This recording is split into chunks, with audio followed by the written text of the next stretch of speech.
One of the inspirations of the project was when we visited India in 2013, and we witnessed people throwing their rubbish directly over the side of a ferry.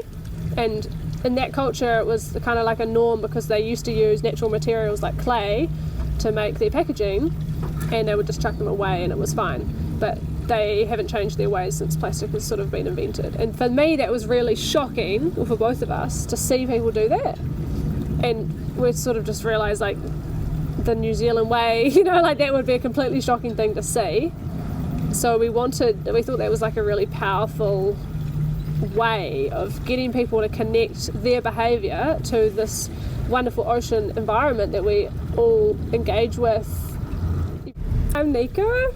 And I'm Kemi. And we've been making art together since 2012. This is Ocean Store, and it's kind of like a shop space. Yeah, so we started collecting plastic off the beaches because we've been working with salvage materials for our whole time. We first sort of explored tin cans as a material, and now finding beach plastic really intrigued us, so we started collecting it and wanted to display it in a way that was showing some of like where plastic comes from in terms of the consumerism. That's why we chose kind of like a store aesthetic. Using water as well, like that was a big part of it for us, is because often you find beach plastic washed up on the beach, but it came from the water, and so we wanted to like really connect that water element with the plastic, show how it floats, kind of reveal its beauty. Similar how if you find rocks, and if you put the rocks in the water, are they like the colours shine up more? And then the project actually grew from us wanting to give people the experience of throwing plastic in the ocean. Well, the other thing about it was that you see a lot of plastic education, and it's all very intellectual and didactic, and we wanted to take it into emotional space, and so that's how we came about with this. Yeah, that was important for us to not overload people with information, because there's already so much information about what you can do to reuse and reduce and recycle, but it's that understanding in like the deep core of people, that because we love the ocean, like that's a thing that people already have this deep connection with, especially New Zealanders, I think, because there's so many coasts and we're so close to it. Like one guy said to me that after he'd done the ritual, that the ocean to him is like the closest thing he has to a god, and that he'd sort of, the ritual kind of brought out that spiritual kind of side of him and allowed him to explore it in that way. I think another thing that makes people realise is that there's a lot of plastic that it takes to get things to them, and a lot of plastic also after you're finished with a thing. I think people have really taken on.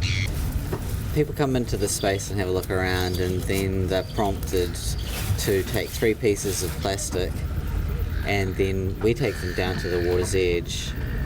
While they're throwing the plastic in, they have to repeat a few words, which kind of a bit devastating. I acknowledge that I directly contribute to plastic pollution, and then we ask them to take a deep breath. We say to them, you're welcome to do whatever you like. Once the plastic's in the water, you're released from the agreement of the ritual, unless we ask you to participate in the second phase. Most people have been picking it up, and then we invite them to the second stage, which is to embed the plastic into a ball of locally sourced clay. And that's been really interesting. People's reactions to trying to hide the plastic in the earth has become like quite an interesting metaphor for them. Yeah, for us this is kind of our last big project in Wellington before we move on. We've been here like 10 years, and we've done lots of different projects where we've got the community involved, and this project's been a really nice way of kind of tying that all together and drawing on the different connections we've made over the last 10 years. Getting helpers to be our ocean store attendants to help with the ritual. So one of the main things that ties all our projects together is that we use logbooks. Previously we've used them in public art installations where people just come whenever they like, and there's a logbook and they write their messages down. So we wanted to have that as part of this project. So all their store attendants have had like little logbooks, and they've been writing down comments that people have said and recording who participated. And then we've got this logbook, which is people can write in their own words their experience. And there's people get really insightful. I will never feel the same about picking up a piece of plastic again. With this, we didn't want people to come away feel like we'd been preachy or anything. It was more to come to the issue on their own terms, and that's all we really wanted. Yeah, to feel self-motivated, to seek out more information if they need it, or just to feel, their personal responsibility towards resource use of all of us, but, related to them specifically.